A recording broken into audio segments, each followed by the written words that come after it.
Have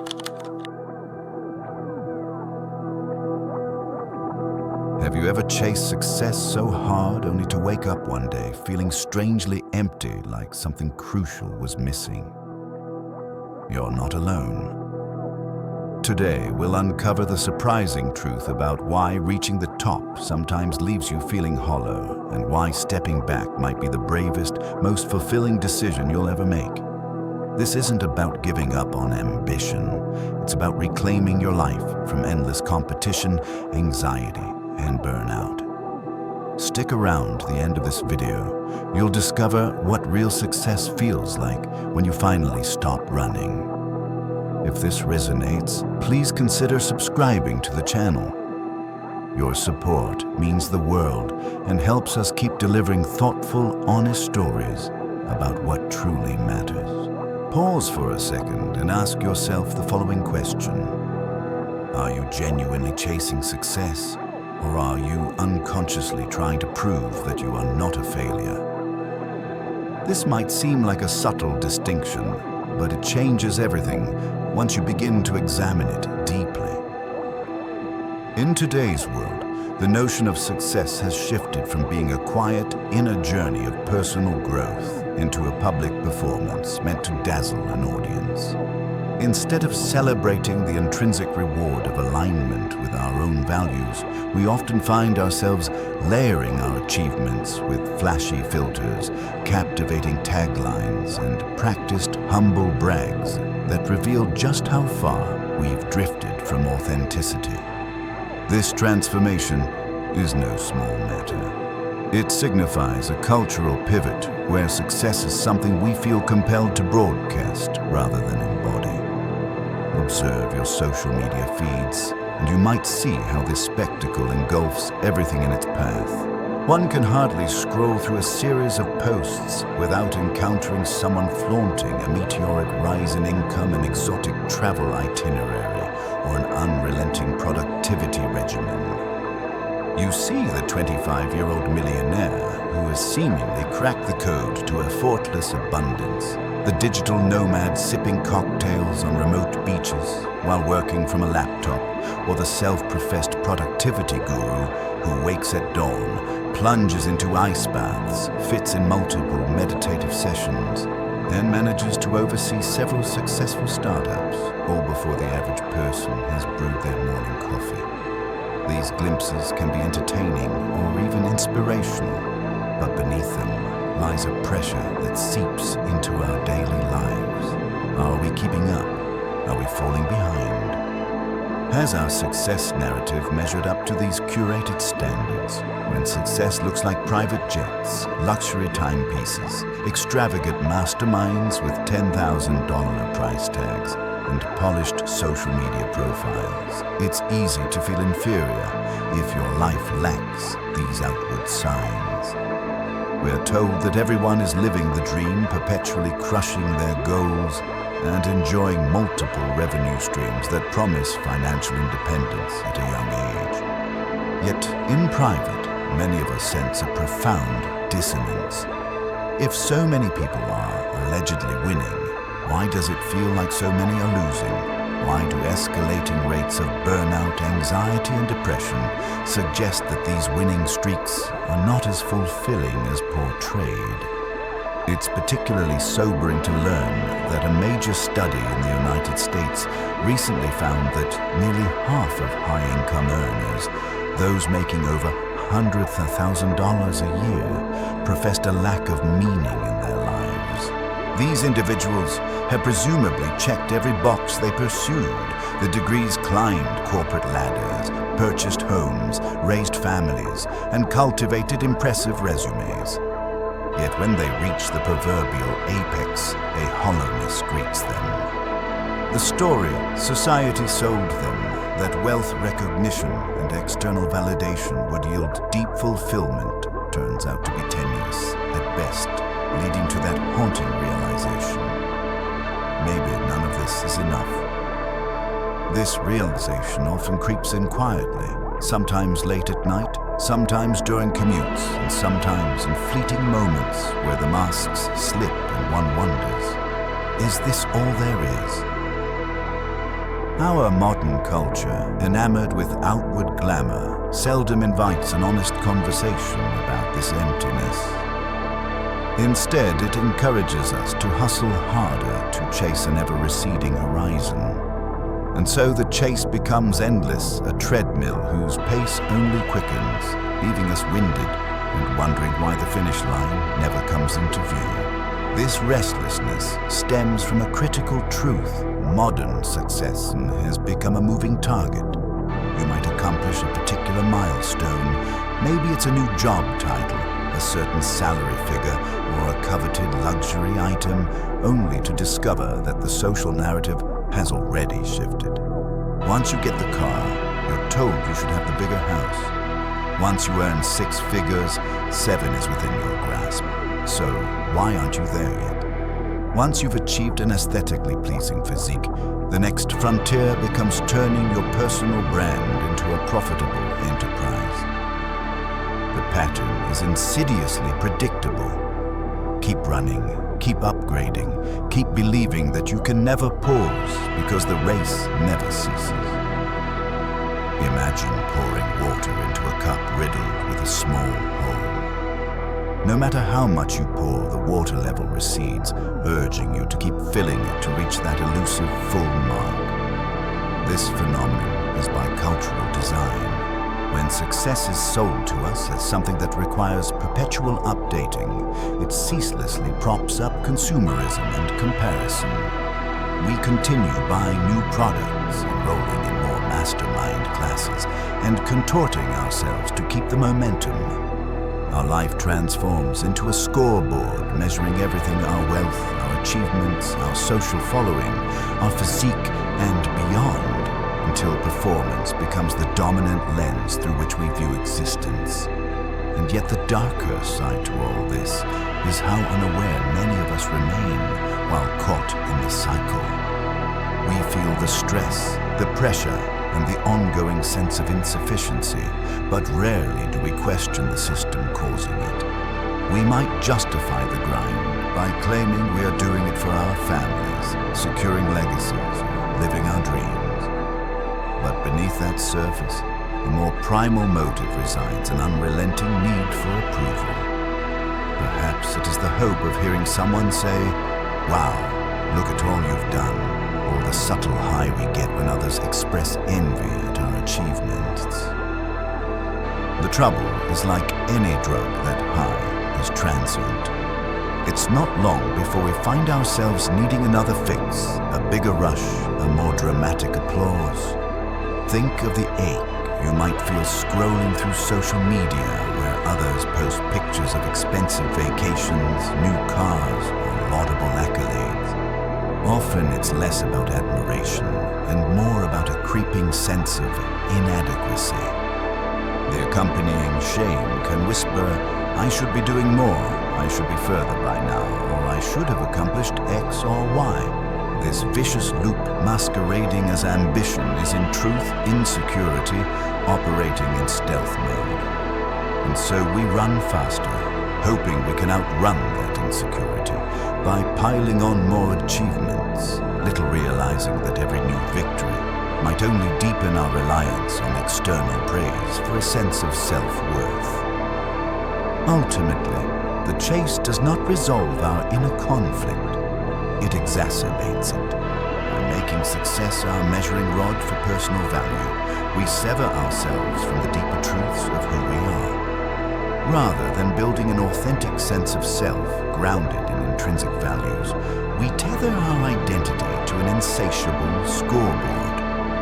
This begs the question, are we truly pursuing success?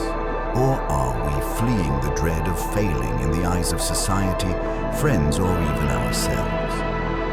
In the coming sections, we'll peel back the layers of how our society redefined making it and why reclaiming our individual definition of success is essential if we want to escape playing a rigged game that we never agreed to in the first place. Here's a vital insight. You might spend your entire existence striving to win a contest that was never really yours. It's as if society hands you a script from birth, mapping out what life's triumphs should look like. Big house, lucrative job, stable marriage, attractive lifestyle, and widespread admiration.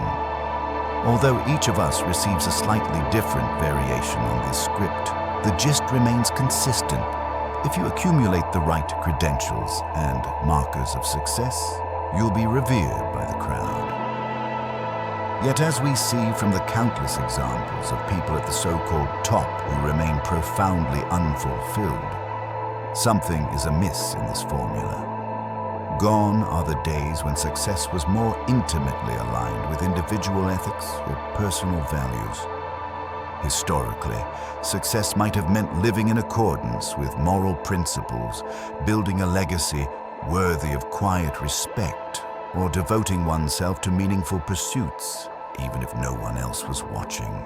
In contrast, the modern environment fetishizes having more currency, more public accolades, more digital influence, rather than being more a person of integrity, depth, compassion, or character. It's not that wealth or recognition are inherently problematic. The issue arises when these become the sole yardstick by which life is measured. Becoming a person you respect often falls by the wayside in favor of embodying an image that dazzles others. In this new paradigm, success morphs into a spectacle that prioritizes competition and demands external validation. Think about the accolades that garner significant praise in modern times. It's rarely the educator making profound impacts in a community, shaping the future minds of children who is widely celebrated.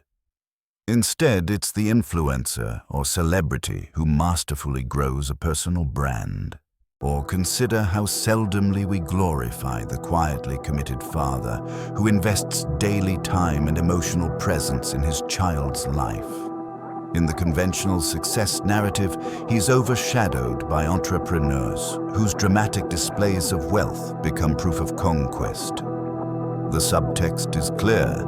If you aren't actively grabbing attention, you're deemed irrelevant. This transformation didn't happen out of thin air. Take note of psychologists like Erich Fromm, who warned us decades ago that our culture was shifting from one that values being to one that exalts having. We ask ourselves, what do I own? What do I earn? What social statement do I make through my possessions? Rather than, who am I becoming? How do I treat others? What are my core values? The very nature of success has become so entwined with tangible ownership and social symbolism that many of us get swallowed by the treadmill of acquisition without once questioning whether it actually aligns with our inner ideals. Naturally, the accumulation of possessions can be alluring, and we might even rationalize it as a harmless pursuit. But once we correlate ownership with self-worth, we end up in precarious territory. That $10,000 watch no longer simply tells time. It signals to the world, I am winning. I have arrived. The problem is the more we tie our identity to these outward symbols, the more fragile our self-worth becomes. Any disruption, economic downturn, job loss, changes in social media algorithms threatens to unravel the self-image we have painstakingly constructed. Tragically, many people remain unaware that they've internalized someone else's blueprint of success until a crisis forces them to confront the emptiness behind the performance. Consider how when having becomes the ultimate goal, our lives center on gathering, showcasing, and hoarding accolades or trophies. Not only do we crave the possessions themselves, but we also hunger for the symbolic validation they bring.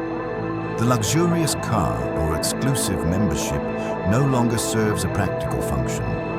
It elevates our social standing and momentarily quiets the nagging fear that we might not be enough without it. Yet this is the slippery slope as soon as your self-definition depends on external factors. The core of your identity is at the mercy of the market, the economy, and the ever-changing tides of public opinion. What amplifies the danger further is how few people question this narrative. We are immersed in a culture that tells us from a young age, you must accumulate, you must outperform, you must keep aiming higher. This is often championed as ambition, but how often is that ambition genuinely our own, and not just a reflection of the cultural script imprinted on us? The difference matters immensely. If we continue mistaking cultural conditioning for personal aspiration, we risk devoting our entire existence to impressing a crowd that might vanish at a moment's notice, or a crowd that never cared about our individual well-being in the first place. Thus, a crucial question arises. Are the goals you hold dear truly yours, or are they society's echo? If your vision of success hinges on winning accolades from strangers, you risk forever losing touch with your own sense of purpose. The significance of reclaiming your definition of success becomes obvious when you realize that chasing someone else's yardstick can lead to bitterness and regret.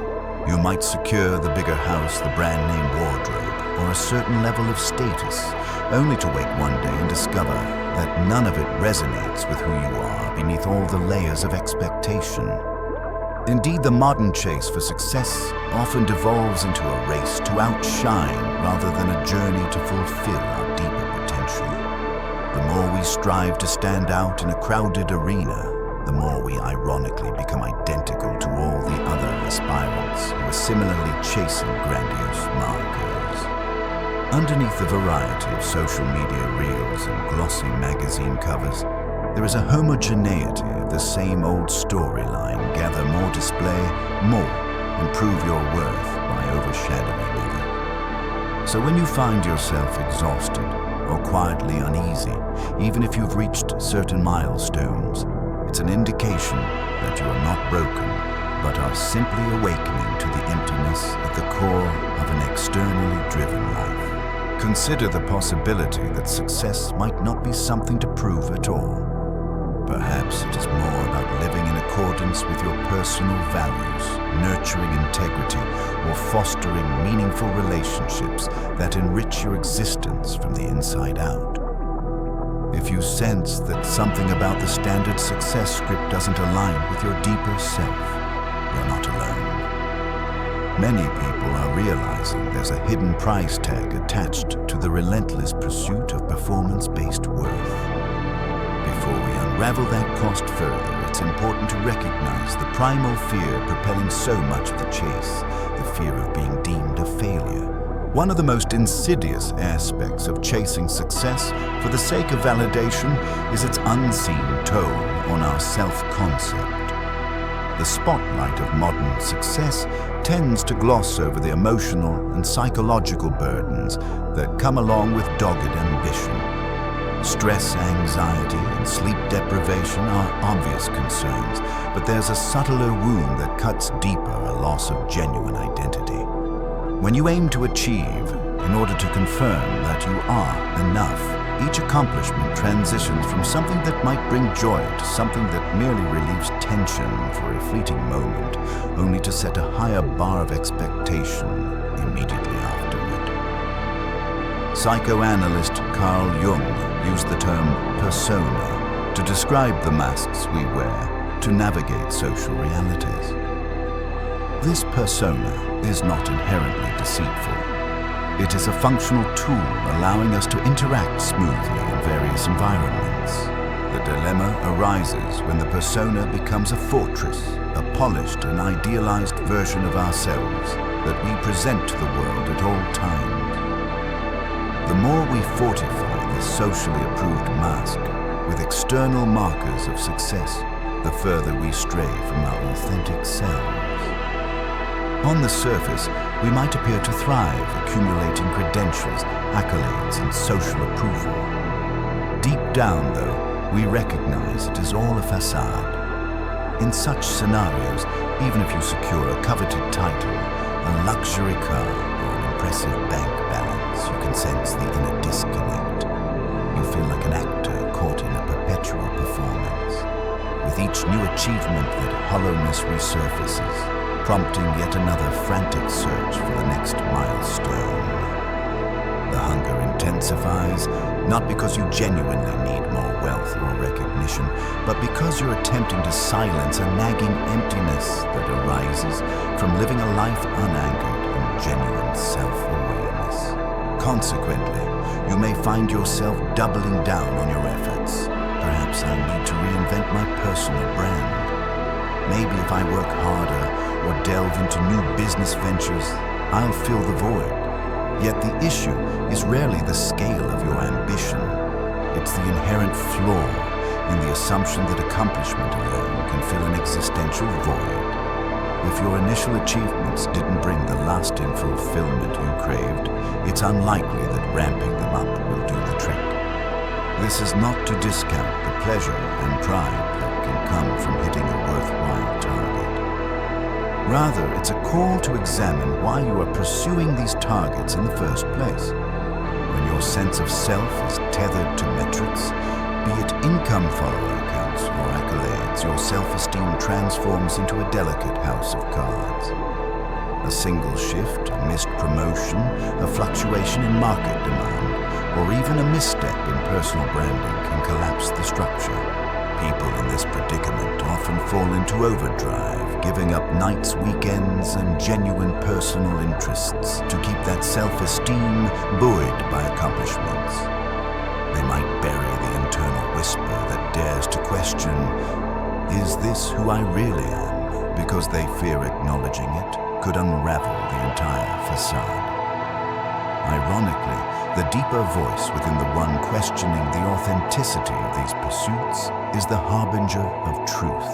It remembers when life felt vibrant, unpressured by constant evaluation, and tied more to experiences of wholeness than external trophy. Tapping back into that voice can be terrifying because it often pushes us to admit how far we've strayed. Yet that admission can also become the doorway to freedom. Real success should not be a relentless performance, but a life that retains its stability even when the stage lights dim. To move toward that version of success, we have to start shedding the fear of exposing our vulnerability and imperfection. This brings us to a crucial layer of the conversation, the invisible weight that most of us lug around. We often talk about the burden of striving the long hours and the unrelenting hustle. But behind those explicit pressures lies an even heavier load. The fear that if we pause, people will see the real us unadorned and imperfect. The objective ceases to be live a fulfilling life and morphs into never let anyone see me falter. This pattern not only leads to perpetual exhaustion, but also alienates us from genuine human connections. Since much of our energy goes into self-protection and image maintenance. Ask yourself candidly, what version of success am I upholding, and is it truly mine? This query can be unsettling because it forces us to re-examine what we have possibly accepted as normal or inevitable. Is it truly your dream to climb an unending corporate ladder, or does that aspiration stem from a long-held belief that you will be deemed a failure? Otherwise, the world doesn't need more people who have perfected the art of wearing masks. It needs people who dare to peel off the mask, reveal their authentic fears, joys, and humanity, and succeed from a place of inner alignment rather than external compulsion. Now consider the role of recognition in this dynamic. Recognition might begin as a moderate desire. Who doesn't appreciate a nod of approval? But in our modern context, where social media bestows instantaneous likes, comments, and shares, recognition can morph into a full-blown addiction without us even noticing. We post updates about our new achievements, meticulously monitor reactions, and subconsciously tweak our next post to elicit a stronger response. Over time, we lose the capacity to gauge whether we feel proud of ourselves, becoming fixated on whether others deem our efforts impressive. The end result is a rewiring of our motivational circuitry.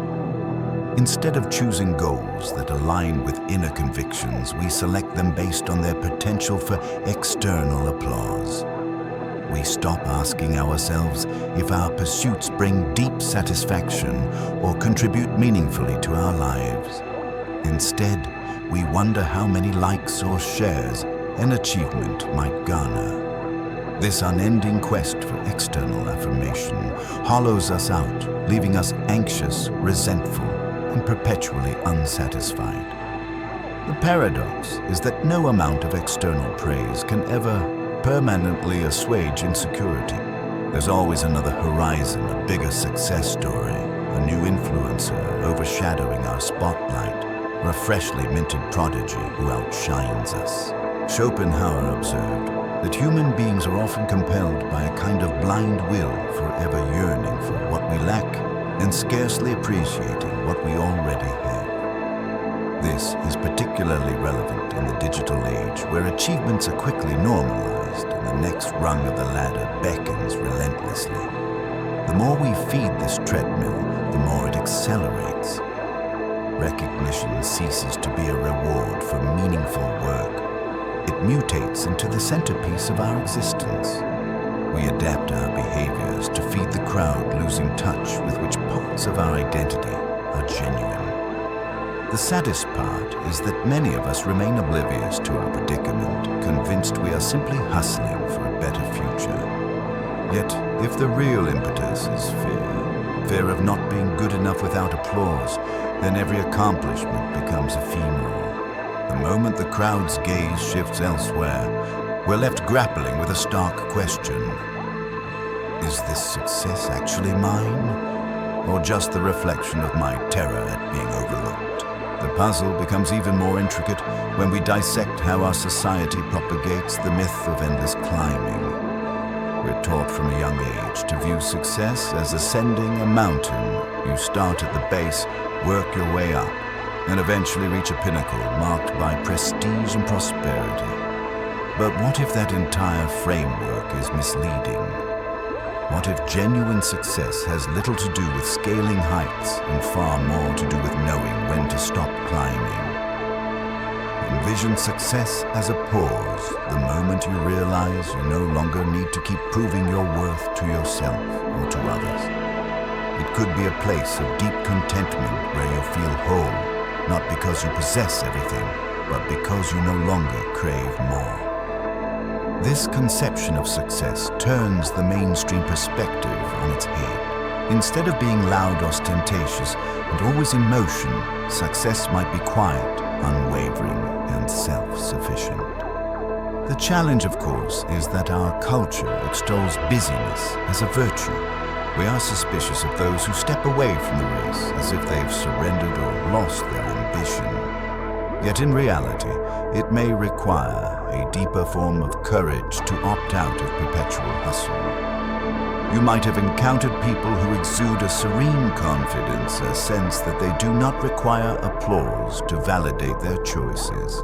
They are grounded, self-aware, and at peace with moments of stillness. Such individuals oft possess a stronger sense of self than those frenetically scaling the social ladder, precisely because they are not enslaved by the fear of losing status. This perspective leads to a crucial examination of our inner mirror. When you peel away the noise of social approval, marketing-driven ambitions, and inherited definitions of success, you're left staring at your own reflection. Do you trust the person you see? Do you recognize them? Or have you molded yourself so thoroughly to external expectations that you barely know what your genuine interest, desires, and principles are? These questions can be jarring, but they unlock the door to a more authentic life. True success, paradoxically, might require shedding layers of artificial ambition rather than accumulating more accolades. Consider the mechanics of this shift. Success ceases to be about how high you climb and starts to revolve around the point at which you find satisfaction and enoughness.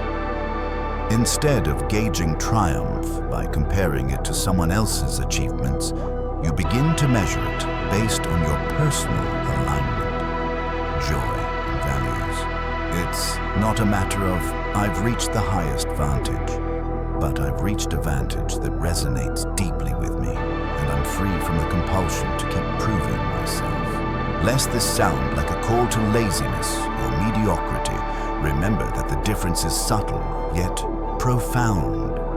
Striving grounded in curiosity, love, and purposeful ambition remains vital. But if your entire identity hinges on the endless pursuit of the next big thing, you risk stepping on that treadmill that never lets you dismount. In this sense, real success demands self-reflection and the fortitude to halt the endless chase when it no longer aligns with who you truly are. Such a standpoint can seem foreign in a performance-obsessed society, but it is precisely the kind of radical shift many long for. In secret, an invitation to reclaim life as an unfolding narrative of depth and authenticity, rather than a relentless scoreboard tally. Now let's delve deeper into Carl Jung's concept of the persona, the socially orchestrated character we present to the world, and his corresponding idea of the shadow, the hidden, neglected parts of ourselves that we prefer not to show or even acknowledge. Modern success narratives typically champion the persona. We polish it, upload it, and let it shine under the spotlight of digital scrutiny. The trouble is that the more we invest in the persona, the more we neglect the shadow.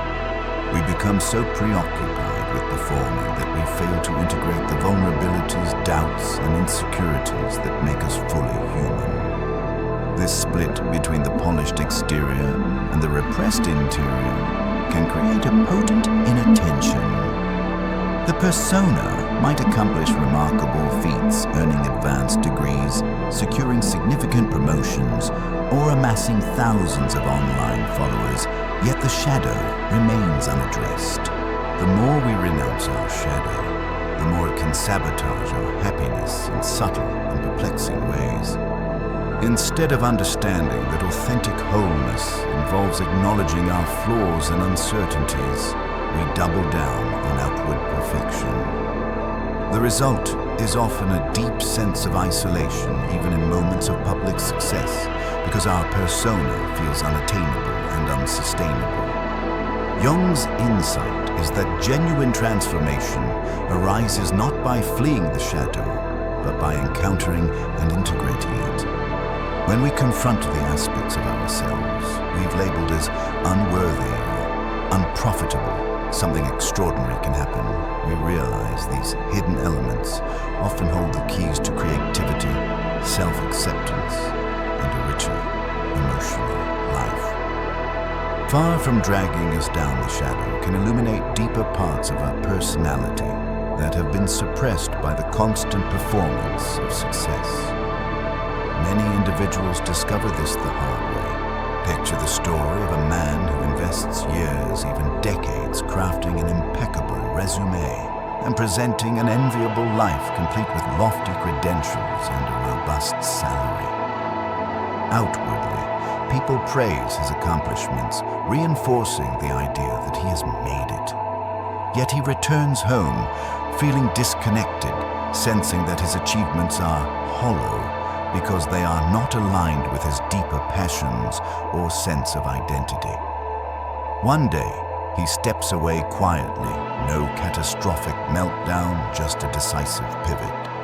He turns toward a dormant love for painting, writing, volunteering, or any pursuit that resonates with his inner voice. For him, success transforms from a quest for approval to an act of self-exploration. This example underscores a powerful truth you don't give up by shifting away from externally dictated goals. You wake up to the possibility that your life can be anchored in authenticity. The contentment that emerges from this shift is typically more sustaining than any fleeting applause. You may still earn money, gain recognition, or enjoy accolades, but they become byproducts of a life in alignment rather than the main attraction. In that alignment lies genuine freedom. You are free from the need to keep proving your existence to a restless audience. Ask yourself, when was the last time you felt at peace with who you were without needing external confirmation? The memory might be hazy because it's not a state the modern success narrative encourages us to cultivate. However, once you recognize that success can be an internal sense of enoughness, you begin to see all the external markers, money, trophies, likes as optional. They may still hold value, but they no longer define your identity. That is a profoundly different mode of living, one in which you participate in the world without losing yourself in the process. The narrative that real success isn't necessarily found at the top of the mountain, but rather at the moment you choose to step off the relentless climb, might resonate deeply for many. Society programs us to keep ascending, first academically, then professionally, and often socially, without pausing to assess if the mountaintop view even interests us. Yet some of the most content, grounded individuals you'll meet are those who recognize their limit, or recognized that the quest for more simply wasn't fueling their fulfillment. Instead, they discovered they felt most alive when they stopped fixating on the next big milestone and started savoring the path itself. So we must ask, what am I truly building each day? Is it a life that resonates with me, or is it a fortress against the fear of being judged as insufficient? The treadmill of modern life rarely grants us the luxury of slowing down for introspection, but ironically, that very act of slowing down often reveals the illusions at play.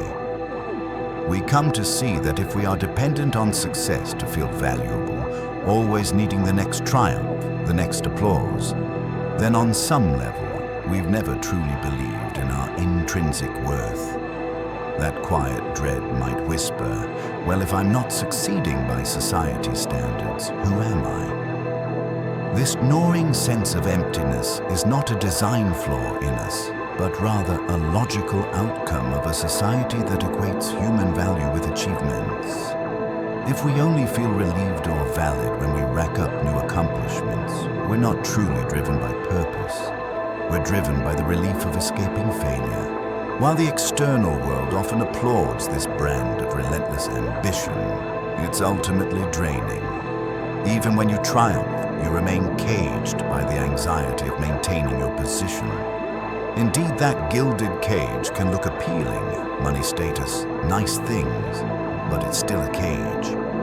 You might be recognized by peers and envied by strangers, yet the moment you take a misstep, or the next wave of younger, hungrier competitors arrives, your carefully constructed kingdom can begin to crumble. The scoreboard never sleeps, and it never bestows lasting peace. The world, with its infinite appetite for novelty and bigger, better stories, won't encourage you to break the cycle. Instead, it will feed you an endless stream of new ambitions to chase new people to impress and new versions of your persona to construct. The silver lining is that even in a performance-driven culture, you do have a choice to extricate yourself from a system that has you perpetually auditioning for approval. The first step is to recognize that real success is about arrival, about being fully present in your own life, rather than constantly striving for the next rung. It's the capacity to sit alone in a room free of filters, applause, or an audience and still feel fundamentally whole and unthreatened by silence. This sense of self is far more robust than what fleeting recognition can offer. It stands resilient when the crowd moves on to the next sensation, or when circumstances shift unexpectedly. This kind of inner solidity is what many historical philosophers and spiritual teachers have been pointing toward for centuries, a life in which you live as who you are, not who you believe you must pretend to be. According to Jung, true freedom emerges when we confront what has been relegated to the shadow, the traits, impulses, and fears we're taught to suppress because they don't align with the polished persona. The very things we hide often hold the greatest power to free us because facing them disarms their control over us. For instance, if we have an unacknowledged fear of being seen as not smart enough or not successful enough, that fear quietly drives our ambitions, our late nights at the office, or our compulsion to always say yes to new demands. By acknowledging and naming that fear, we can begin to see how it distorts our decisions. Only then can we reclaim the agency to act from a place of self-awareness rather than from compulsion. Thus, a critical question emerges. Are you chasing success to express who you are or to cover up who you fear you might be? If your identity hinges on achieving certain milestones, it might mean you've unconsciously believed from the start that you were lacking. This isn't an irreparable flaw. It's a misunderstanding that thrives in an environment obsessed with ranking people. The beauty is that once you see the misunderstanding, you can dismantle it. You can shift your focus away from amassing more trophies or likes and toward cultivating an internal sense of worth that doesn't require any external stamp of approval. If the idea stings, let it. Sometimes the sting is the sign of a truth hitting home, igniting an inner transformation that can lead to profound liberation. Freedom awaits not in the next grand coup, but in the moment you realize you don't need a grand coup to validate your right to exist and be cherished. This shift may sound deceptively simple, but it underpins a radical reorientation. Success changes from an outward chase to an inward recognition. Think about how many times people who have made it still wrestle with discontent. They get the big salary, the prestigious award, or the celebrity status, yet quietly confess to an unsettling emptiness. The reason might be that the external victory never touches the old wound of feeling not enough, because that wound was never about external success in the first place. It was about self-perception, about a belief that you need to keep proving your worth every single day. Hence, the moment the confetti settles, a new anxiety emerges. What next? The cycle continues indefinitely unless you decide to confront it directly. So why not opt out of this perpetual parade? Why not strive from a place of joy and curiosity instead of from a fear of not measuring up? Envision a life where your goals mirror your true passions, not your insecurities.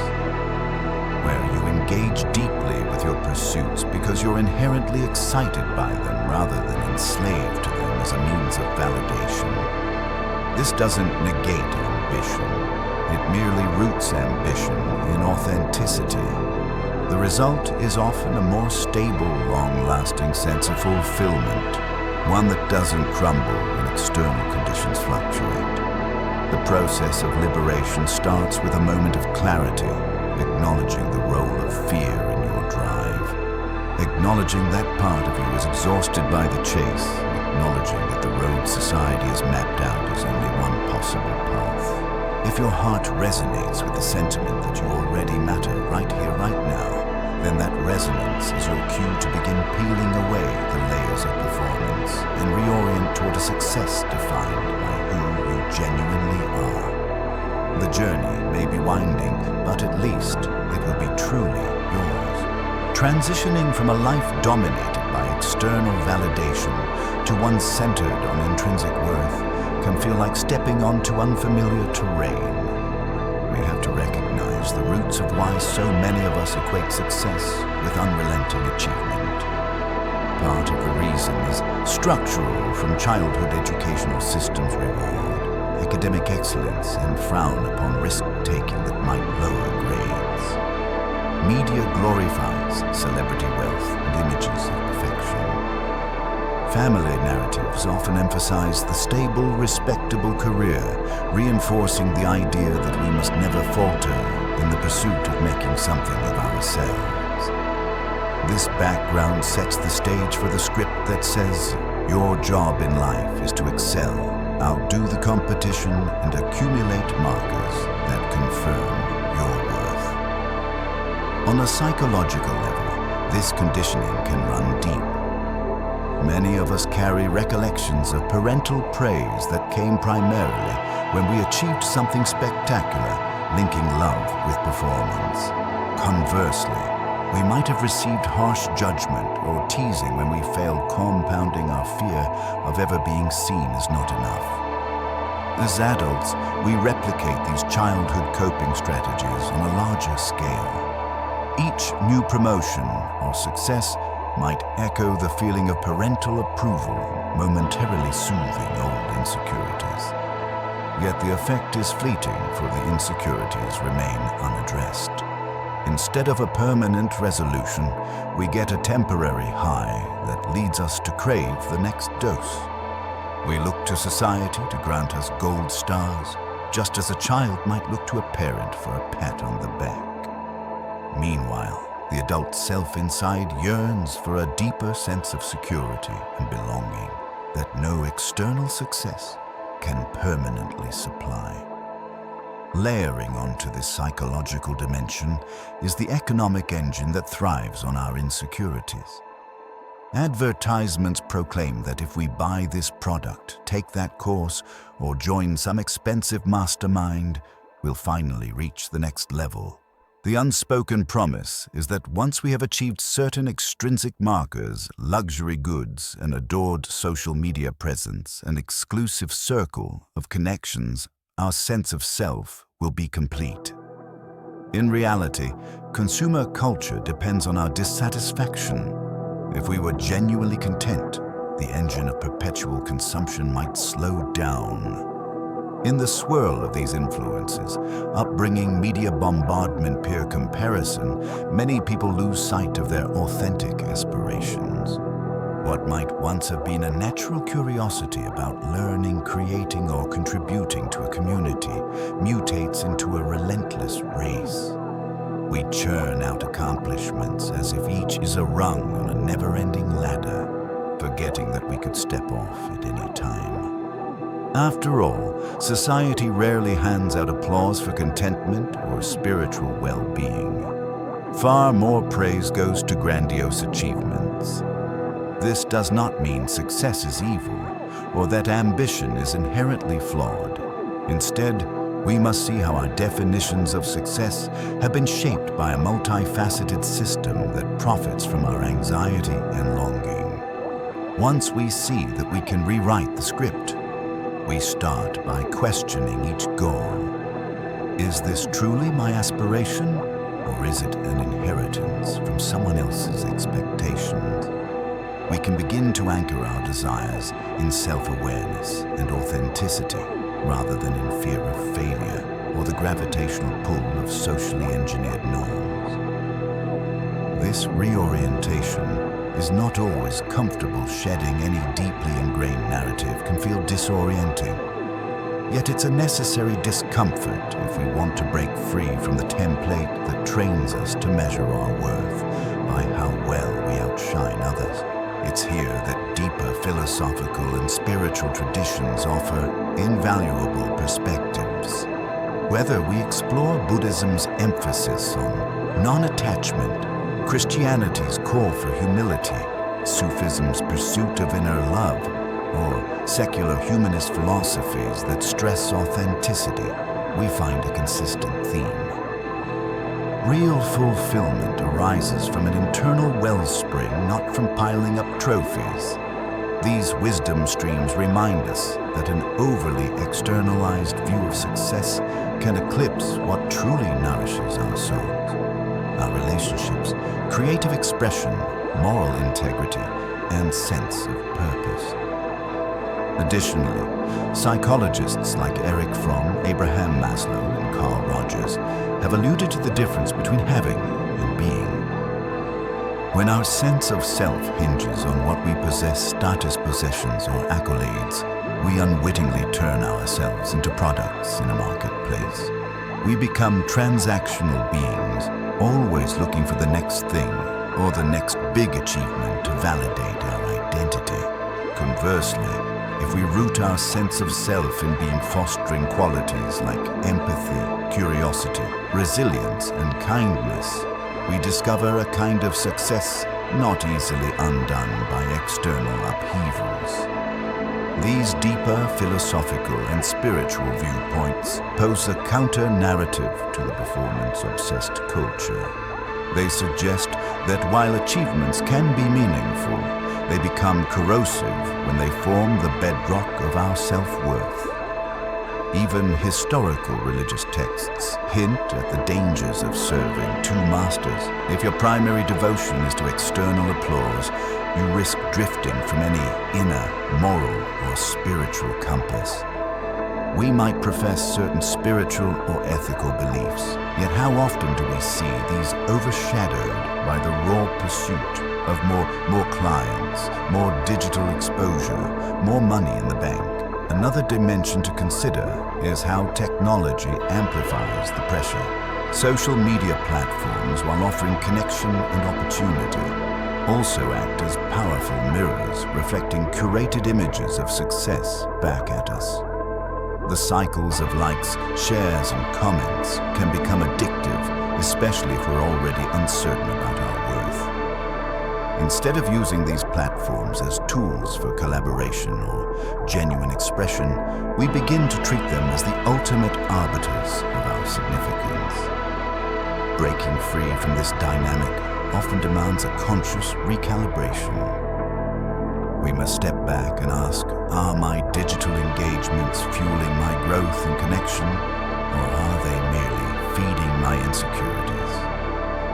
This honest reflection can be uncomfortable, yet it's crucial in preventing technology from morphing into an endless echo chamber of who's doing it better. It's not that social media is inherently harmful. Rather, our relationship with it can become unhealthy if we rely on it to shore up a wavering sense of self. When we weave together psychological insights, spiritual wisdom, and an awareness of cultural and technological pressures, we gain a nuanced map of how modern success is defined and perpetuated. The next step involves action learning to set boundaries to say no where we previously said yes out of fear, and to carve out space for pursuits that genuinely resonate with our values rather than just look good on a resume. This is what rewriting the script entails, redefining success so that it expands beyond the narrow corridors of public approval and ventures into the richly textured realm of personal integrity and holistic well-being. Despite these insights, the pull of the mainstream success narrative remains powerful. Why is it so difficult to step away? One reason is the collective momentum behind it. From institutions that reward high performance at the cost of personal well-being to industries that thrive off our incessant craving for more, we are enmeshed in a large-scale system that continually reinforces a singular approach to success. Produce, perform, and shine. Swimming against this current can sometimes make us feel isolated or even irrational, particularly when others around us remain convinced that the only valid success is the publicly verifiable kind. Additionally, many of us hold unexamined emotional attachments to these ideals. The vision of ourselves in a prestigious role, recognized by our peers or enjoying a lavish lifestyle, can serve as an emotional safety blanket. It's not merely a material pursuit. It's woven into our sense of identity. Disentangling ourselves can feel like losing an essential layer of who we are. Yet it's worth questioning whether that layer was truly ours to begin with, or if it was stitched onto us through cultural conditioning. In confronting these attachments, it can help to practice intentional self-reflection. Activities like journaling, mindfulness meditation, or contemplative reading create space to notice the internal scripts that surface when we imagine ourselves stepping off the fast track. Do we feel guilty as though we're shirking our responsibilities? Do we feel anxious about being judged by friends or family? Do we sense a profound emptiness at the thought of relinquishing constant external goals? These reactions offer clues about the deeper insecurities or learned beliefs guiding our day-to-day choices. Another layer to address is fear of regret. We might think, if I don't push myself maximally, will I look back and wish I had done more? This fear, however, often masks a deeper question. Whose metrics am I really measuring my life by? If our regrets revolve around not meeting external standards or failing to impress onlookers, it's possible those regrets are fueled by the same system we're trying to exit. Once we refine our personal definition of success, we might discover that our deepest regrets would be tied more to living inauthentically or failing to cultivate meaningful relationships rather than missing out on an extra zero in our bank account. Recognizing these mental and emotional complexities doesn't mean we must forfeit all ambition. Rather, it allows us to harness ambition more creatively and consciously. We can still set high goals, but now they emerge from a place of genuine passion rather than from a terror of inadequacy. This shift in motivation typically leads to a healthier, more sustainable form of engagement. When you work on a project that resonates with your heart, you might invest countless hours without the same toxic stress that arises when you're driven purely by the necessity to prove something. Ultimately, stepping away from the crowd's definition of success can feel risky, but it opens the door to a life that resonates more authentically. In the next paragraphs, we'll explore how to reorient your internal compass away from external demands, and how doing so can make your path more stable, resilient, and personally rewarding. By identifying the invisible strings pulling you toward a predefined success storyline, you gain the power to cut those strings and walk your own course, grounded in a vision that is truly yours. One powerful tool in this reorienting process is to consciously distinguish between fear-based drive and inspiration-based drive. Fear-based drive arises when we act because we can't bear the thought of being overshadowed, humiliated, or exposed as less competent than others. It keeps us up at night working feverishly, not in a spirit of joy or growth, but out of a gnawing anxiety that we might be deemed inferior. If this pattern resonates with you, it's worth noting that you're not alone. Modern culture excels at fostering fear of inadequacy.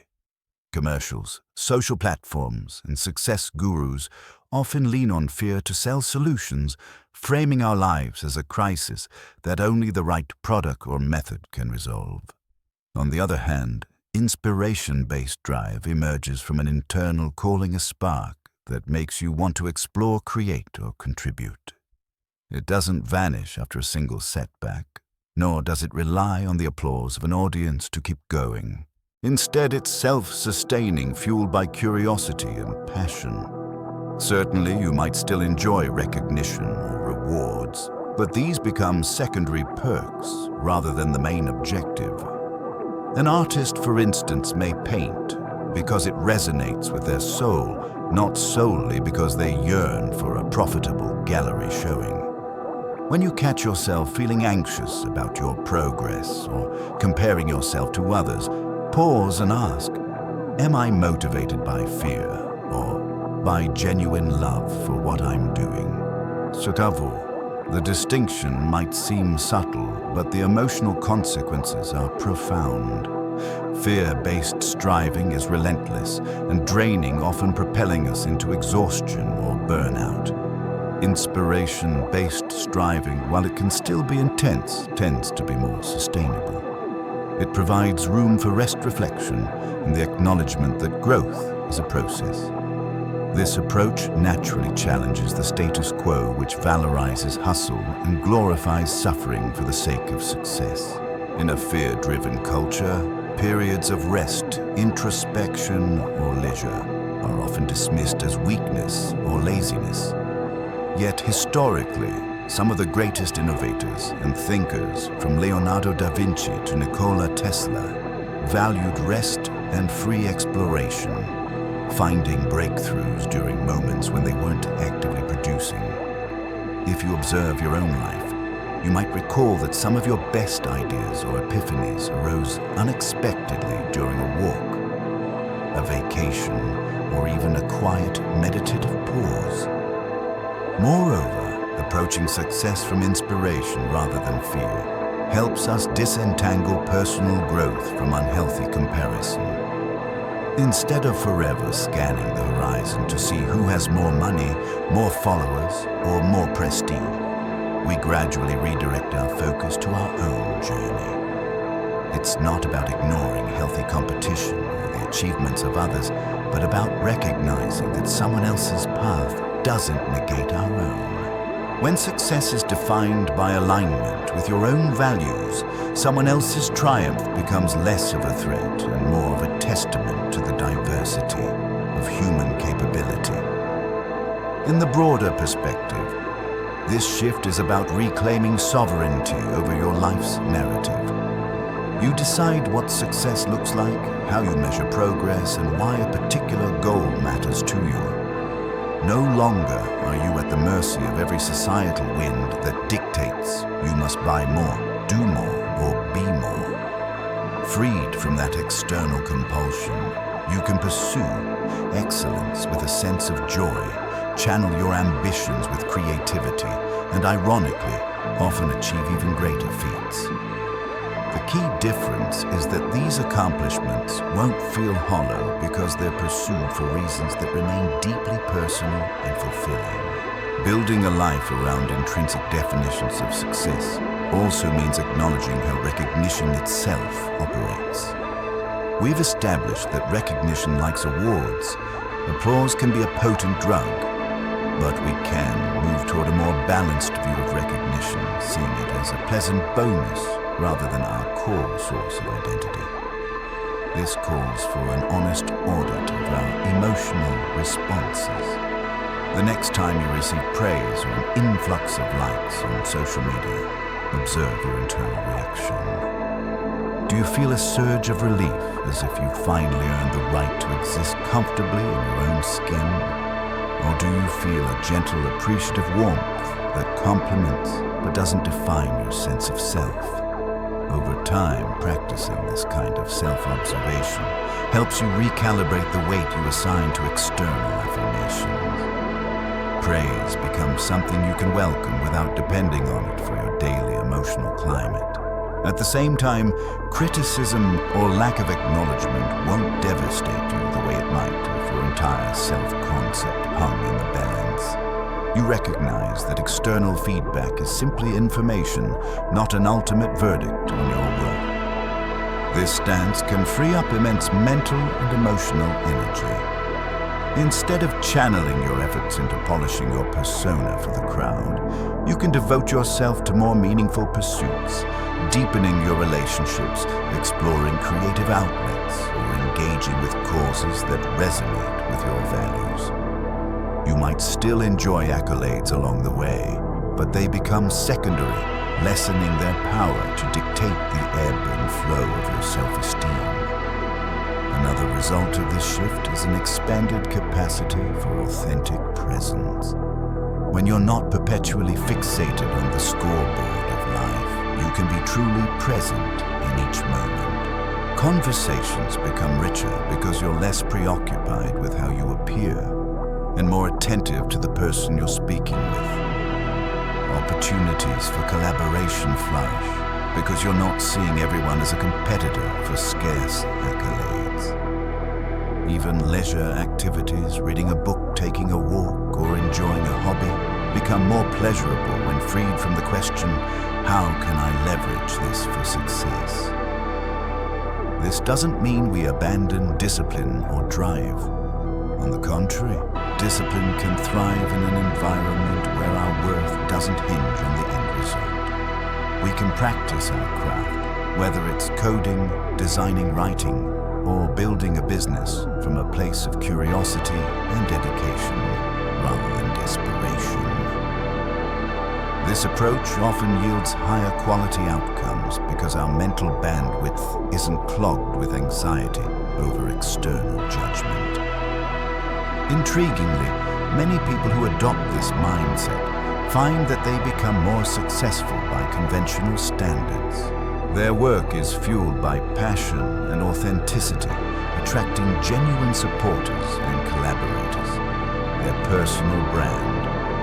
If they maintain, one grows organically because audiences sense the genuineness behind it. Paradoxically, by detaching from the relentless chase for validation, they embody a calm assurance that draws positive attention naturally. Yet the difference lies in not being enslaved by that attention.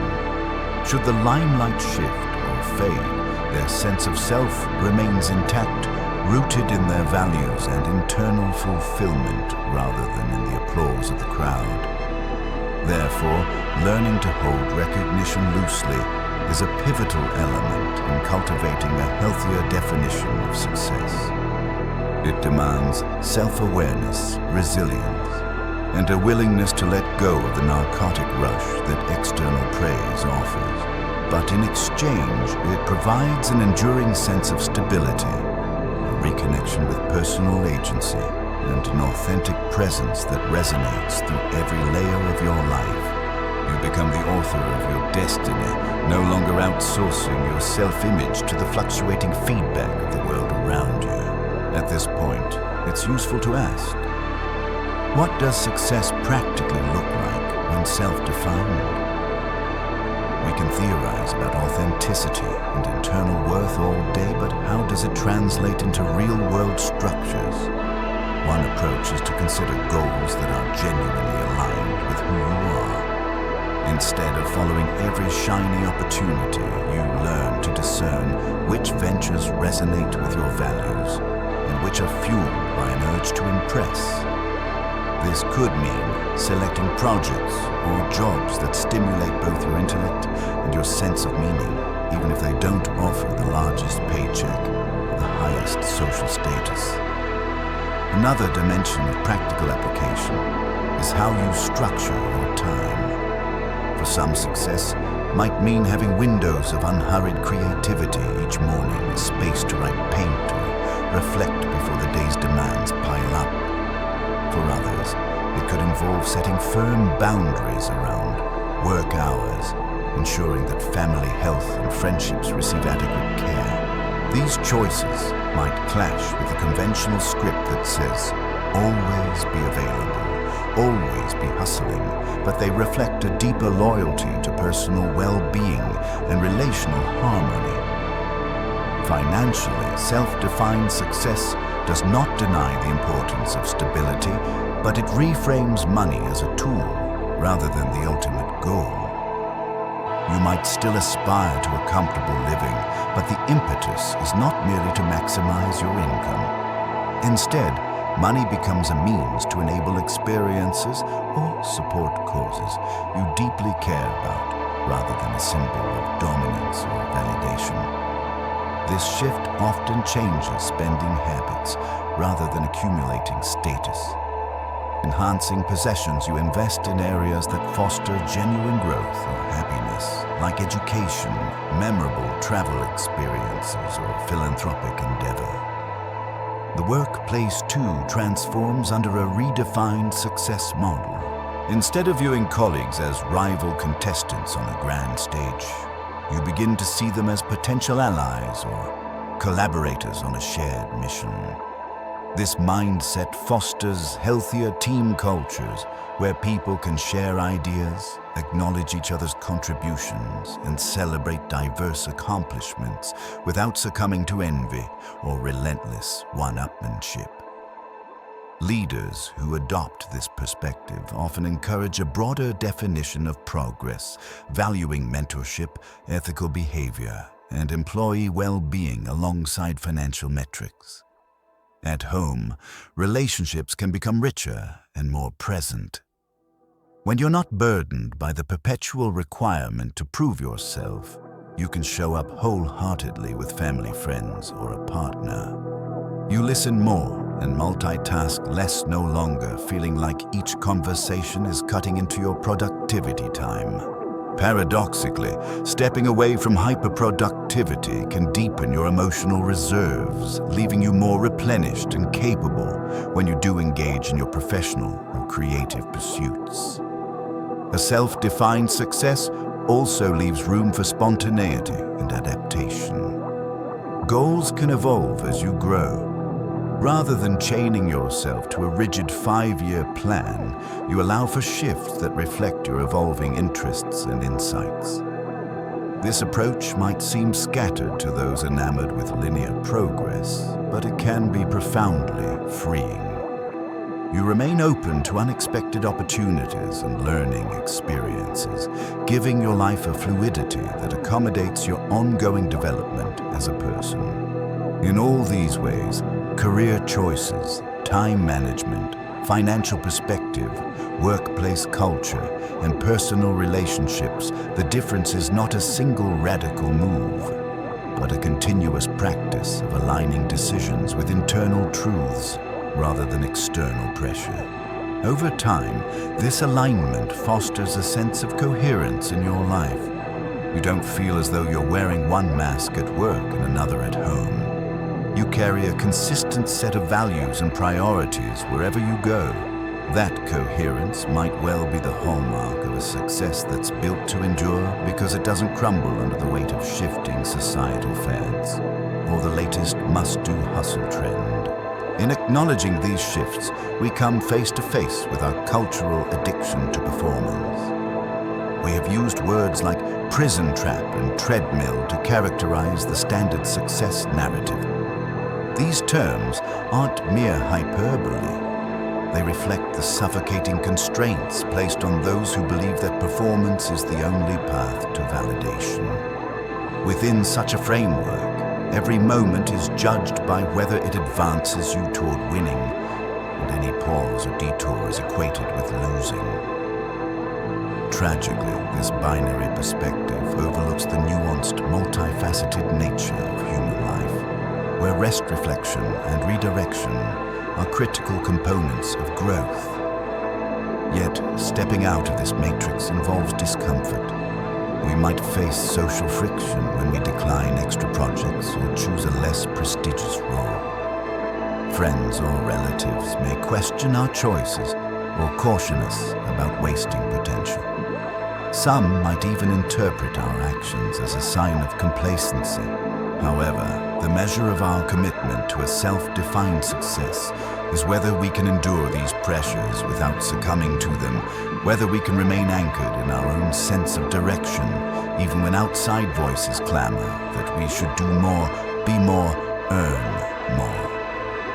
Interestingly, this process can make us far more resilient in the long run. When your self-worth isn't tethered to meeting every external demand, a setback doesn't shatter your identity. Yes, you might be disappointed or encounter financial strains, but you're buffered by the knowledge that your value doesn't evaporate with one missed opportunity. This resilience can paradoxically lead to greater success down the line because you're willing to take thoughtful risks and experiment with original ideas without the paralyzing fear of total identity. Collapse should you fail. Moreover, truly owning your story can be a beacon of hope for others. In workplaces, families, or social circles, people who step off the treadmill and carve out a more authentic path often become catalysts for deeper conversations. They model the possibility that there are multiple ways to define success, that not all who wander are lost, and that peace can be found in places our culture rarely encourages us to look.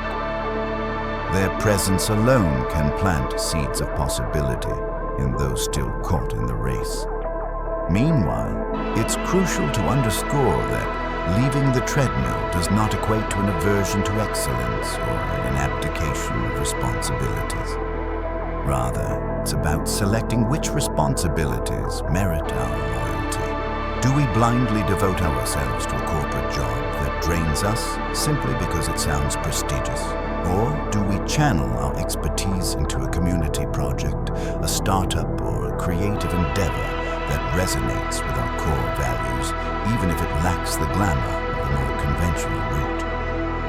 Emphasizing meaningful engagement over superficial allure is the hallmark of this shift. As we bring part 2 to a close, let these insights gently challenge the assumptions we've carried for so long. Allow them to prod you into asking, is my definition of success carrying me toward a life I deeply cherish, or am I drifting along a path I never consciously chose? The act of questioning is itself transformative. If you find that your current path was primarily designed by others, by cultural norms, family pressures, or social media illusions, recognize that rewriting your script is both your right and your responsibility. The tapestry of your life is yours to weave, and the threads of authenticity, purpose, and genuine well-being are waiting for you to pick them up. Stay with us as we transition into part 3, where we'll explore specific strategies and reflections to help anchor these insights into day-to-day living. The path may feel daunting, but it holds the promise of a success story uniquely beautifully and unmistakably yours. Having dissected how our culture fuels a performance-based view of success, we now shift to the practicalities of reclaiming your sense of identity. This is the juncture where theory becomes action, a space that can be both thrilling and anxiety-provoking. One of the first steps is to audit your life for hidden obligations that might be maintaining your role in the spectacle of success. These obligations can manifest as social expectations like attending networking events you secretly dread, or professional norms that insist you be available around the clock. Start with a basic list of your commitments, from job tasks to social engagements, and ask, which of these reflect my personal values, and which are primarily performed to keep others impressed or placated? If you find a significant portion of your schedule is swallowed by activities that drain rather than energize you, you've identified potential points of transformation. Simplifying your commitments or delegating what you can might feel uncomfortable initially, especially if you're accustomed to pleasing or impressing everyone around you. However, every single hour, freed from superficial obligations, can be reinvested in areas that genuinely enrich your spirit. As you peel away these layers, you'll likely encounter fear of judgment, fear of lost opportunities, or fear of confronting an unfamiliar sense of spaciousness in your calendar. A jam-packed schedule often masks deeper insecurities by leaving us no time to ponder what we genuinely want. Slowing down can suddenly make those questions impossible to ignore. Yet this is precisely where the real work and the real liberation begins. When you're no longer drowning in tasks, you're forced to face yourself and ask, what brings me meaning? Another key factor is rethinking boundaries. If you perpetually say yes to requests out of a need to be indispensable or admired, consider the possibility that a well-placed no can be a radical act of self-affirmation. Boundaries protect the mental and emotional space required for introspection, creativity, and authentic relationship building. They also signal to those around you that you value your time and integrity enough not to let them be consumed by a hustle-centric culture. While some might resist at first, the people who truly respect and appreciate you will eventually adapt to your boundary setting, often resulting in more genuine interactions. It's also important to cultivate self-awareness practices. This might mean a short daily meditation or a longer retreat if circumstances allow. The aim is not to fix yourself, but to attune to the thoughts, feelings, and longings that have been overshadowed by incessant busyness. Silence, though initially uncomfortable for many, can reveal the assumptions you've carried unquestioned for years. For instance, you might discover that your drive to always be the smartest person in the room stems from an early childhood memory of being dismissed or belittled. Uncovering that origin story helps you rewrite it. Instead of continually proving your intelligence, you can channel your intellectors into projects that truly matter to you. By addressing your hidden obligations, establishing protective boundaries, and fostering self-awareness, you're already making strides toward a radically different relationship with success. The shift is away from achieving so I can be worthy and toward being worthy. Therefore, I can choose how and when I want to achieve. This shift sets the foundation for everything that follows. No longer trapped by external definitions, you begin reclaiming the narrative of your life, reintroducing peace, curiosity, and genuine self-acceptance where fear and performance once dominated. Once you've created space by shedding non-essential commitments, the next logical step is to identify your core values, the guiding principles that offer a deeper sense of meaning and direction. Core values could range from compassion, creativity, and family to justice, authenticity, and adventure. The key is to ensure these values come from within rather than from societal expectations. For example, if you discover that adventure is a core value, it might guide you to plan more explorations or incorporate creative risks into your work. If family is paramount, you might realign your schedule to ensure dedicated high-quality time with loved ones. Aligning with your values helps you reassess your goals through a new lens. Instead of chasing promotions or accolades solely because they're culturally celebrated, you can scrutinize each pursuit with questions like, does this endeavor resonate with my core values? Does it allow me to grow as a person, or does it merely inflate my resume? Will this path ultimately enhance my well-being and that of those I care about? Such queries foster clarity, reducing the risk of re-entering the hamster wheel of external approval. They also free you to say yes to opportunities that genuinely fit who you are, even if they appear less flashy to an outsider. A parallel exercise is to define your version of success in concrete personal terms. For one individual, success might mean developing a small business that sustains a comfortable lifestyle while preserving time for family and art. For another, it could mean pursuing a career in academia, driven by a fascination with research rather than the prestige of becoming the best-known scholar. For yet another, success might revolve around community engagement, focusing on social impact over personal profit. The specifics matter less than the authenticity behind them. By clarifying these definitions, you reinforce the idea that success is not a monolithic summit, but a diverse landscape where every individual's path can look radically different and still be valid. Of course, this stands in sharp contrast to the uniform script society often hands us, where success is equated with constant expansion of wealth, influence, or social standing. Yet stepping into your personal vision of success is precisely what fosters a sense of inner peace. You can appreciate other people's achievements without feeling threatened because you understand that you're playing a different game guided by unique values and aspirations. Along this journey, it's crucial to remain alert for self-sabotage. Old habits of comparison or fear-based thinking may resurface, especially when you see peers advancing in more conventional ways. In these moments, grounding yourself in your core values becomes a stabilizing force. Reflect on the reasons you chose this path. Perhaps it offered greater emotional or spiritual fulfillment, or aligned more closely with your desire to contribute to a community.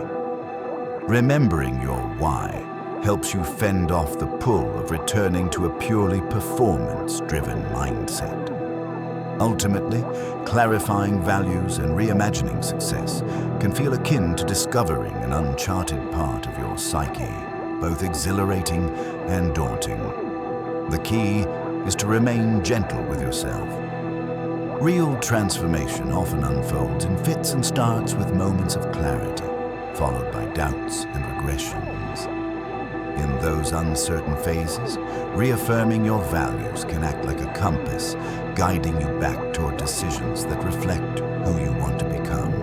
Over time, the alignment of core values, goals, and a self-chosen definition of success shapes a life that resonates from the inside out, maintaining its cohesion regardless of the shifting trends that swirl around you. Having a clear sense of values and a personal vision of success also opens up practical strategies for daily life. For instance, if you recognize that quality relationships are crucial, you might implement rituals like weekly dinners with friends or monthly family game nights.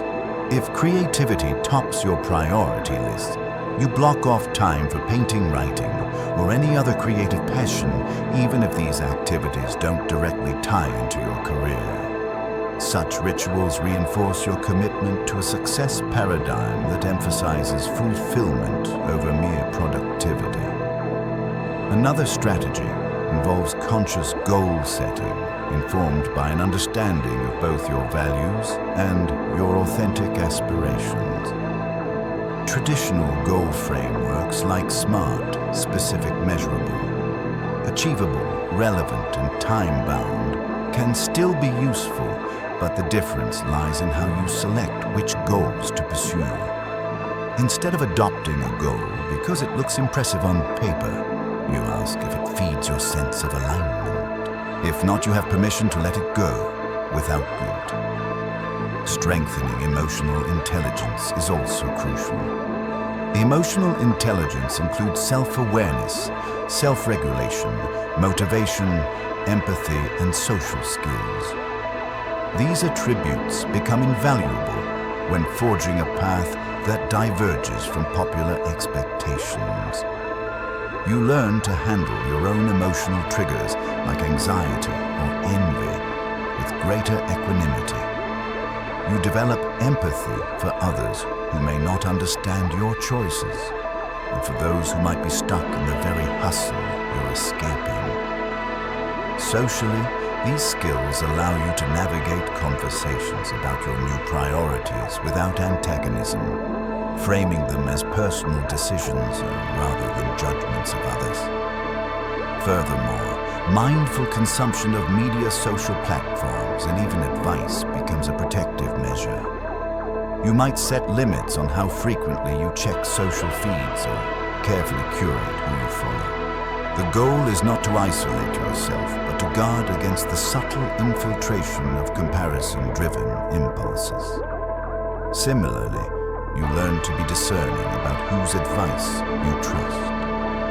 There's a sea of success gurus who promise quick fixes or massive leaps if you follow their methods. By applying your own success criteria, you can filter out the noise and only adopt guidance that aligns with your deeper purpose. A key outcome of implementing these practices is an expanded sense of agency. Instead of feeling buffeted by external forces, societal expectations, market trends, familial pressure, you reclaim the driver's seat. Each choice from major career moves to small daily habits, becomes a deliberate step shaped by who you are and what you value. This sense of ownership can be profoundly energizing, even if it doesn't always lead to the conventional accolades that others might prioritize. Your confidence in turn grows sturdy because it rests on self-respect rather than the fleeting approval of an ever-shifting crowd. Finally, all these strategies underscore a crucial reality. Real success is not a destination, but a living process. Each day, you can refine, readjust, and reevaluate. You're allowed to change course if you discover new insights or passions. as you embrace this fluidity, the fear of failure diminishes, because you're no longer fixated on a singular finish line. Instead, you're engaged in an ongoing dance with your evolving self, learning to make each decision in a way that honors both your short-term needs and your long-term aspiration. This holistic perspective lets you experience a deeper sense of peace even as you continue to grow and adapt. Confronting the fear of judgment from others is often a significant challenge in forging your own definition of success. Many of us feel a visceral pang at the thought of letting down or confusing the people in our lives. Parents, mentors, and peers might have come to expect a certain trajectory for us, a stable corporate career, for instance, or a perpetual climb in social standing. When you diverge from these norms, you may face skepticism, unsolicited advice, or outright disapproval. Yet part of authentic success is recognizing that while external opinions can offer perspective, they do not dictate your personal truth. Here's where effective communication plays a pivotal role. Rather than vanishing from old environments or burning bridges, you might opt for honest discussions.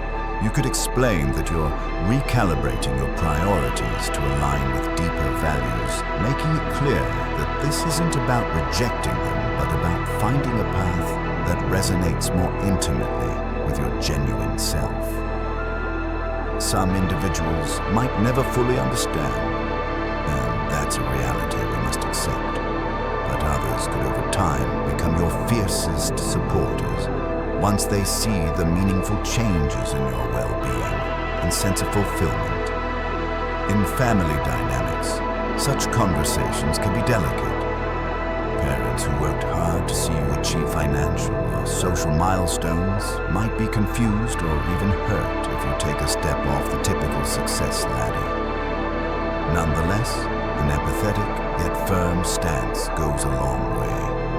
Recognize their concerns and the life experiences that shape them while calmly reiterating that you need to explore a definition of success that doesn't leave you feeling empty. Over time, family members often come to appreciate seeing you genuinely content rather than superficially accomplished. Within professional circles, adopting a self-defined success model might mean setting different boundaries around availability or choosing team collaborations based on shared values. You may need to renegotiate responsibilities or adjust your trajectory within the company. In some cases, it might inspire you to seek an entirely new workplace environment, one that fosters autonomy and a more holistic view of employee wellness. While these changes can be daunting, they also serve as natural filters, clarifying which organizations or networks align with your newly recognized principle. If you're worried about losing status or the respect of peers, remember that authentic respect is not merely for your achievements, but for who you are when no one's watching. The colleagues or friends worth keeping will value your honesty and personal growth. Those who dismiss or belittle your choices are likely entrenched in their own fear-based narratives. In the long run, it's better to build relationships with individuals who celebrate your evolving sense of purpose rather than those who insist you keep performing for their approval. Ultimately, the process of standing firm in your newly redefined success is an exercise in self-trust. Can you trust your intuition enough to stay on course when old metrics of achievement beckon? Can you trust yourself to navigate disagreements or disappointments without reverting to performance-based validation? Each successful navigation of these challenges fortifies the foundation of your self-defined success, reminding you that while external acceptance is pleasing, it pales in comparison to the internal harmony derived from being true to yourself.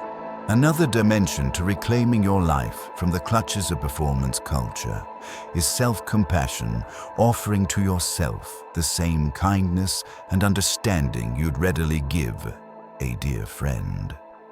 Most of us are far more forgiving of others' mistakes or shortcomings than we are of our own. If you stumble while trying to exit the rat race, or if you find yourself momentarily enticed by glittering forms of external validation, your initial instinct might be self-criticism. I should know better, you might admonish yourself. Or I'm failing at not chasing success. This, ironically, becomes yet another loop of perfectionism. 51:35. Instead, view missteps as part of the learning curve. If a friend confessed they were struggling to break free from externally driven goals, you likely wouldn't label them a failure. You would empathize, acknowledge the difficulty, and encourage them to keep going. Offer yourself that same courtesy. This mindset shift transforms each hiccup into an opportunity for insight. You become aware of triggers, perhaps certain environments or social media content that inflame your sense of inadequacy, and can then adapt accordingly. Mindfulness practices can be especially helpful in cultivating self-compassion. A few minutes of mindful breathing each day can ground you in the present moment, alerting you to self-critical narratives as they arise. By noticing these thoughts without judgment, you weaken their power to dictate your emotional climate. You begin to see negative self-talk as a habitual pattern rather than an inherent truth. Over time, this recognition grows into a gentler internal dialogue that supports rather than sabotages your emerging values. Another boon of self-compassion is the resilience it fosters. When your self-worth doesn't hinge on perfect performance, you're more willing to take healthy risks, innovate, or pivot directions when something no longer serves you. You don't fear failure as a catastrophic end. You see it as a natural step in refining your path. This perspective stands in marked contrast to fear-driven ambition, where failure is viewed as a personal defect that must be hidden at all costs. Beyond personal benefits, self-compassion has a ripple effect on your relationships. If you're kinder to yourself, it's much easier to extend genuine kindness to others. You recognize that everyone is grappling with insecurities, societal pressures, and illusions of success. Rather than envying or judging them, you can connect on a more empathetic level. This shift in how you relate can enrich friendships, improve workplace interactions, and even transform family dynamics, reducing competition and fostering mutual support. Finally, practicing self-compassion helps you find peace in the very space that once felt like a battleground your own mind. You realize you don't have to bully yourself into success or redemption. Instead, you can gently encourage yourself to keep evolving safe in the knowledge that your worth is not contingent on a perfect performance. This sense of emotional safety can be the bedrock upon which a truly self-defined life rests. It ensures that even if external storms arise, be it professional challenges, personal losses, or unexpected detours, you hold an internal sanctuary of reassurance. In essence, self-compassion is the scaffolding that keeps you steady as you dismantle old paradigms and build a new, more meaningful framework for success. Another crucial element in this transformative journey is to cultivate a supportive community or network, whether online or in person. The people around you significantly influence your mindset, often more than you realize. If your circle is dominated by those who measure success purely in external terms, status, wealth, popularity, you may find it difficult to maintain your new orientation. You could constantly feel the pull to rejoin the race, especially if they question or undermine your evolving priorities. Conversely, seeking out communities that celebrate authenticity and personal growth can bolster your resolve. This might be a group of artists, spiritual seekers, entrepreneurs with a holistic perspective, or even close friends who prioritize emotional intelligence. Such communities can offer validation that stepping off the mainstream success treadmill doesn't mean you've lost your ambition, it just means you've chosen a different route. Surrounded by others on a similar path, you're more likely to stay the course when doubts arise. Finding these communities can be as simple as attending local meetups, workshops, or retreats focused on personal development or well-being. In the digital realm, online forums or social media groups dedicated to mindfulness, holistic entrepreneurship, or slow living can connect you with supportive individuals globally. The key is to engage actively rather than lurking. Sharing your insights, asking questions, and genuinely contributing fosters a sense of belonging that can anchor you when your resolve wavers. Meanwhile, existing relationships can adapt. You may inspire long-standing friends or family members to reflect on their own definitions of success. Some might become receptive and join you in rethinking their values. Others might remain skeptical or even resistant, but a respectful mutual understanding can still be achieved. Maintaining those relationships might involve acknowledging differences without forcing your perspective on them. In a professional context, cultivating allyship with peers who respect your boundaries and worldview can alleviate some tension. Imagine having a colleague who also believes in turning down needless after-hours emails to safeguard mental health, or a mentor who encourages you to pursue roles and projects that truly fit your values, rather than just chasing the highest possible salary. These individuals become co-builders of a healthier environment, shifting the work culture incrementally away from relentless competition and toward more humane metrics of success. Additionally, don't underestimate the power of mentors or coaches who espouse a broader vision of achievement.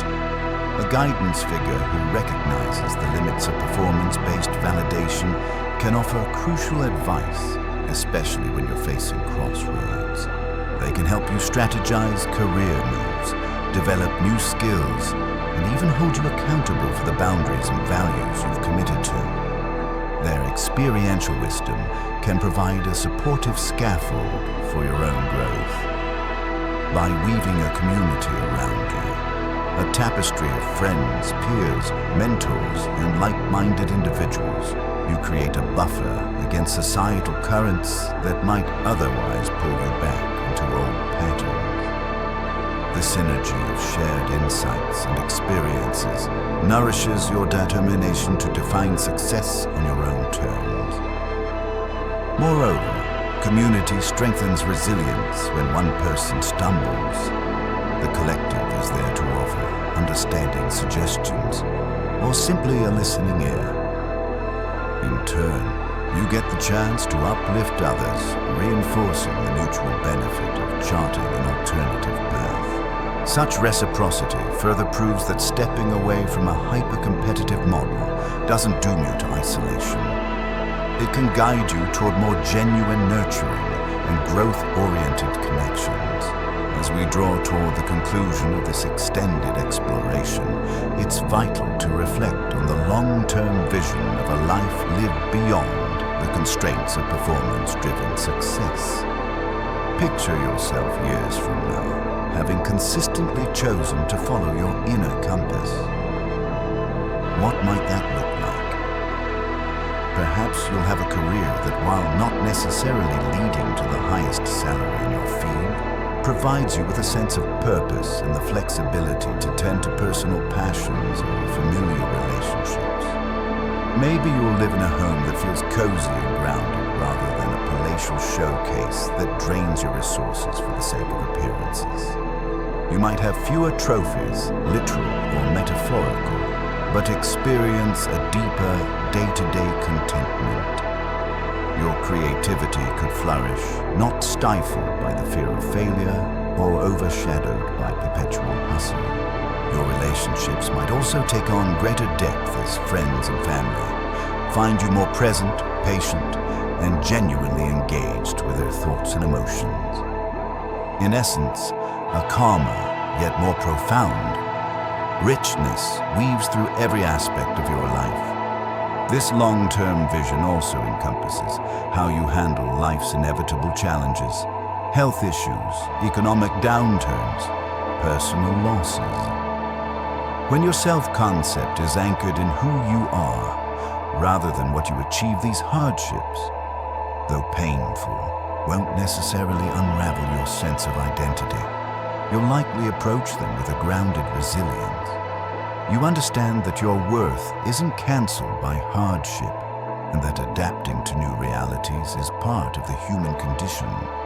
This adaptation is more manageable when you're not weighed down by the pressure to appear invulnerable or ceaselessly successful. Moreover, you become a living example of another possibility. In a culture still enthralled by outward accomplishments, your life can demonstrate that it's entirely feasible to strive for excellence without losing oneself. You can have ambition without letting it devour your personal happiness or ethical compass. You become a catalyst for change, subtly encouraging those around you to question assumptions they once took for granted. Each honest conversation about your journey, your doubts, breakthroughs, and small joys sends ripples of curiosity into your social circles, potentially altering how others perceive their own definitions of success. But remember, even in this envisioned future, the journey isn't static. A self-defined approach to success is dynamic, evolving as you evolve. The person you are at 25, 45, or 65 will hold different aspirations, energy levels, and life circumstances. Recognizing this fluidity from the outset frees you from the tyranny of feeling like any choice is final. Instead, you adapt, pivot, and refine your path whenever new passions surface or old ones fade. This flexibility stands in stark contrast to the rigidity of a single, lifelong success ladder. As you integrate these insights, keep in mind that none of this is about demonizing success or condemning achievement. The conversation has always been about how we anchor our self-worth, whether it's in external validation that demands constant proving or in an intrinsic sense of value that allows us to thrive and expand naturally. Achievements, when approached from a place of inner alignment, remain cause for celebration not merely as social currency, but as markers of personal growth. In that sense, success becomes a byproduct of a life well lived, rather than the sole reason to live. In closing, this journey is as much about remembering as it is about transforming. It's about recalling that at the core, you are already whole, already worthy. Society may have temporarily convinced you that your completeness hinges on hitting certain milestones or outshining others, but deep down, a part of you knows this isn't true. That part is the calm, persistent voice, whispering that a deeper, more peaceful narrative awaits if you have the courage to step off the treadmill. By following that voice, you reclaim a success story that begins and ends with the authenticity of your own being. Ultimately, the greatest success isn't found in trophies, job titles, or bank balances. It's found in the peace you feel when you stop proving your worth to everyone else and start living true to yourself. If there's one thing I've learned, it's that redefining success based on authenticity and values leads to a richer, more meaningful life. But what about you? Have you struggled with balancing ambition and personal happiness? I'd genuinely love to hear your thoughts and experiences in the comments below. Let's start a conversation about what truly matters and support each other in building lives we're proud of, not just lives that look good from the outside.